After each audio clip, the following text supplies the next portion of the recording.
So I made a two-part video discussing the history of entry hazards in competitive Pokémon. Despite this, I glossed over Sticky Web due to the lack of viable Pokémon who use the move. Here though, I plan to go into more detail about the Pokémon who learn Sticky Web and the niche they have within the tiers they exist in.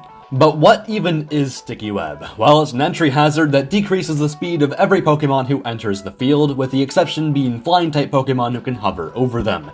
In OU, the move struggles even more though, as the stat-lowering effect can end up accidentally helping your opponent if they carry either Bisharp or Superior, the former getting an attack boost with Defiant, and the latter getting a speed boost with Contrary. It's because of this that the best user is stuck in UU. Don't let that fool you though, as Galvantula shows a lot of promise. Sure, it doesn't have a niche in OU since it's not fast enough to make up for its frailty, but it's quite good in UU, with its solid speed tier and its nasty thunders being all but guaranteed to land with compound eyes. What makes it work is that it fulfills not only a role as a Sticky Web setter, but also one as an offensive electric type, which makes it far less of a sitting duck than any other user of the move. The biggest example of that then would be Shuckle. Although, that's not to say it's bad. It was banned from RU after all, due to Alomamola's wishes, making it so absurdly unkillable that it was nearly required on all teams. It wasn't entirely useless in the higher tiers either, as unlike Galvantula, it has a niche in OU. This is both because it's bulky enough to repeatedly set up Sticky Web, even getting sturdy in case it wasn't bulky enough, and also because it's the only Sticky Web user to also get Stealth Rock, which gives it a ton of utility with its roll compression. Unlike other users, it's not setup bait either, since it has Encore to prevent the opponent from starting a sweep, which gives it even more use. The poor speed isn't even that big of an issue, as Mental Herb can help negate taunt attempts. Overall, while Shuckle is largely outclassed in UU, in OU it remains uncontested. That's not to say it's entirely outclassed in UU either, as its niche is still legitimate, as it fits far more easily on the hyper-offense teams than Galvantula would. We have to leave UU to find another good user though, and go all the way down to PU, where Leavanny lies. Although it does have a niche in NU that I'll mention first. What makes it the best low-tier user of the move is its solid speed tier and decent offenses, making it so that it can pack a punch too. Sure, it's not perfect, but in lower tiers where your options are more limited, Leavanny ends up being quite good. Not good enough to find any niche in RU, but at least it can do something in NU. In that tier, it's the best user available, but finds its lack of longevity and complete failure to deal with Xatu, as issues too large for it to leave a significant impact. In PU though, where those issues don't matter as much, it's quite good. Its matchup against Defogger's Pelipper and Swanna are especially notable, as Electro Web lets it deal with those otherwise too fatal matchups.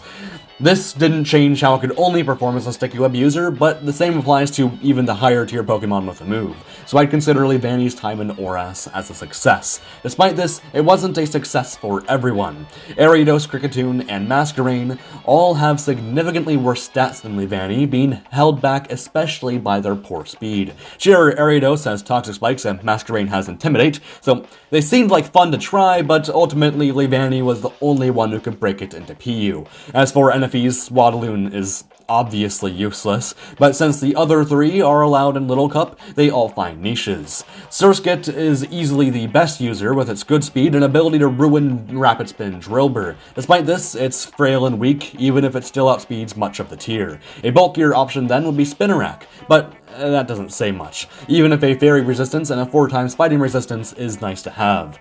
It's most commonly seen due to its access to Toxic Spikes though. One not commonly seen then is Swaddle, who lacks both bulk and speed. Despite this, it has an immunity to powder moves, and has some unique defensive qualities, even if we really are just stretching to give it a purpose at this point. While ORAS saw us have a Sticky Web user in UU, we didn't even get to that in USUM, as the generational power creep saw Galvantula fall to RU, where it functions pretty much the same as it did in ORAS. Unlike ORAS, though, it now had great competition with two new Sticky Web users in Araquanid and Rabombi. Araquanid actually does have a niche in OU. Sure, it borders on gimmick territory given how quickly it dies and how good hazard control is, but it's just bulky enough to survive anti-lead measures like Megalopony's Fake Out and Water Shuriken Ash Greninja. Not only that, but the incredible Water Bubble ability even makes it offensively threatening to many Pokémon. It's because of this that Araquanid is one of the better sticky web options in OU. It even has a niche down in UU too. Given the power level, it isn't relegated to holding Focus Sash and can afford the extra damage given to it by Splash Plate. It's because of this that it functions more as an offensive hazard setter than a suicide lead. Hell, it even has defensive utility, being able to switch into Celebi, Infernape, Lucario, and many others to set the hazard up multiple times. Sure, it can't do this too consistently, but on the hyper offense teams which appreciate Sticky Web the most, it ends up being not too big of a weakness. Despite this, its Stealth Rock weakness is a massive hindrance, which makes many of the positive points I mentioned null. Not only that, but UU also has great hazard control, so Araquanid ended up dropping to RU. There, it was excellent, not even needing to run Sticky Web 100% of the time. That's not what we're here to mention, though, as its bulk and offenses were finally put in a tier which could fully take advantage of them, with it even having great matchups against hazard control options in Mega Blastoise, Donphan, and Xatu. Even then, though, it still faced competition primarily with Galvantula and Ribombee, who are much faster. Speaking of which, Ribombee is easily the fastest user of Sticky Web, as even if it has the weakest offensive presence, that speed stat would be enough to give it a niche even in Ubers. Not only is it fast, but its fairy typing allows it to be genuinely threatening to the Dark and Dragon infested metagame. Despite this, Ubers is an incredibly bulky and powerful metagame with no struggles in the hazard control department, resulting in Ribombee only being used on certain forms of hyper offense. Down in OU though, it fared much better. Its speed alone is what made it the best Sticky Web user in the tier. Not only that, but Moonblast once again let it trash many of the offensive answers to it, with Shield Dust making it unaffected by Megalopody's Fake Out as well. This niche was still specific though, given how it wasn't able to set the move repeatedly. It's for this reason that it didn't even end up having a niche in UU, as the far more defensive metagame didn't see use in the hyper offense teams Ribombee anchored, and preferred Araquanid's longevity.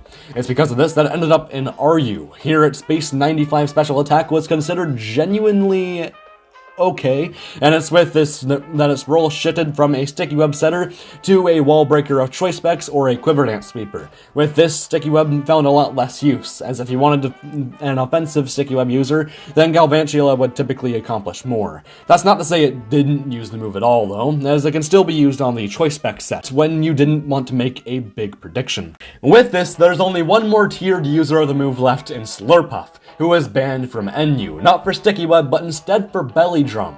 Given the competition it would face in RU2, it's safe to say that it couldn't find a niche anywhere. In that case, we now must mourn the loss of Leavanny and Shuckle, who were power crept to oblivion. Shuckle just couldn't deal with the competition, meanwhile Leavanny couldn't keep up with the massive amounts of power creep that PU faced in USUM. Despite this, Shuckle does still have a niche in PU, where it faces no competition.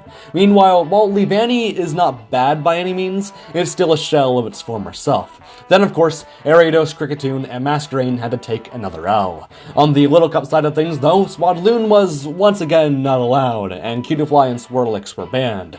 Cutiefly could practically guarantee Sticky Web since it was the fastest Pokemon in the tier, and it was because of this that nothing was able to properly revenge kill either its Choice Spec set or its Quiver Dance set. Meanwhile, Swirlix just ended games with Belly Drum. As for all the Pokemon with Sticky Web that are allowed in Little Cup, none of them, not even the newly added Dewpider, have an analysis written for them on the Smogon website. And since I've yet to play Little Cup outside of DPP and SS myself, I cannot make any comment on how viable each user was. You'd think Sticky Web fell off entirely in SSOU, given how the highest tiered user is the NU banned Slurpuff, but you'd only be half right. Funnily enough, Slurpuff went from an almost useless Sticky Web lead to perhaps the best one, with just one move. That move is Misty Explosion, which allows it to maintain the momentum its team needs. This is great because without it, it'd either be a sitting duck after setting Sticky Web up, or it would have to switch into one of its likely frail teammates to keep the momentum going. The reason other Sticky Web users didn't have this problem is because they were offensively threatening enough to force the opponent to deal with them. but even then that's not nearly as consistent and reliable as blowing yourself up. Not only that, but Slurpuff is even the fastest sticky web user, as once it loses its focus sash, its unburden ability will activate and double its speed, allowing it to always get a sticky web yawn or misty explosion up. It's because of this that it has a niche in both Anything Goes and Ubers. For it to find a niche anywhere else though, we had to jump down to RU. My guess is that it lacks a niche in OU and UU due to its lack of an offensive presence, but that's just a theory, as I'm very unfamiliar with Gen 8 as a whole. In RU though, it's decent, as it helps facilitate many slow sweepers such as Mimikyu and Lucario. Next up though is Araquanid, who is banned from PU. Unfortunately, it doesn't have much of a niche in higher tiers anymore, as Slurpuff's momentum and Rabambi's speed are considered more useful. In NU though, it's fine. The power level being higher than the last generation's RU makes it generally hard to fit on teams, and is even outclassed as a sticky web user, meaning that it was forced to find use with other sets. This Pokemon just fell off hard. At least it was too powerful for a tier though, as the rest of the Pokemon remain living by a thread in PU. This is where we see the return of Galvantula and Ribombee, who were the only users left to survive the power creep. Galvantula fell off mainly because the removal of hidden power made several electric types who relied on the move fall down a tier, so even though Galvantula didn't use the move, it would find itself falling down to PU anyway. We won't mention PU yet though, as Galvantula, for the first time ever, has a niche in Anything Goes and Ubers. This is because the rise of Defog Ho-Oh gave Galvantula's offensive presence far more purpose. Despite this, it's still pretty niche. Down in PU though, it would become excellent. Heavy duty boots let it finally act as an effective pivot, therefore meaning that even with its low bulk, it would have survivability. And when you combine that with its good matchup spread, you have an excellent Pokemon. Ribombee meanwhile got power correct because the nerfs to hazards made its offenses significantly weaker. This can be seen throughout its Uber's niche was now outclassed by Galvantula. Unlike any other sticky web setters though, Ribombee has a niche in UU. Sure, it couldn't find a niche in OU where Bisharp would spoil Sticky Web's plans once again, but this UU niche was still great to have. Here, there's many very weak defog users like Mandibuzz and Salamence who hated switching into Moonblast. Combine that with its great speed and you have the best Sticky Web user in UU. Since Sticky Web is so inconsistent though, with many of the tier's other hazard control options stopping it, Ribombee would fall to PU, where it was once again excellent. Here, it would remain mostly the same, except for one key thing, which was Heavy Duty Boot's ability to let it act as a pivot, which finally gave Sticky Web some legitimate lower tier use for it. Unfortunately though, not every Pokemon with a move gets to be a star, and that shined the brightest with Orbeetle, Shuckle, and Vikavolt, who were all untiered. To be fair though, Shuckle isn't completely worthless. Here its Whirl Compression gave it an especially noteworthy niche, with Final Gambit being discovered as an option for it to maintain its team's momentum, the same way Slurpuff would. It's with this that it would have a niche in Anything Goes, Ubers, and be the only sticky web setter with a niche in OU. The reason it's untiered then being that it's a gimmick in PU, where it has the most competition it's ever had. The other two cases are a lot more sad then. Orbeetle, despite having dual screens, finds a hard time setting them up, with that competition once again making it almost worthless, even in PU. Vikavolt's story has a bit of hope though. Vikavolt is untiered, not because it's bad, but rather that Galvantula, who shares its typing, is generally easier to use. Despite this, it does have a notable niche, as its attacking stats are far higher than Galvantula, which does let it see some serious use. Back to the Little Cup side of things though, Charjabug and Dottler aren't allowed, which makes them useless. Once again too, Cutiefly and Swirlix were banned for the same reasons as the last generations. As for Blipbug, Dewpider, and Grubbin, none of them have a Smogon analysis, and I can't see any of them except for maybe Dewpider having a niche.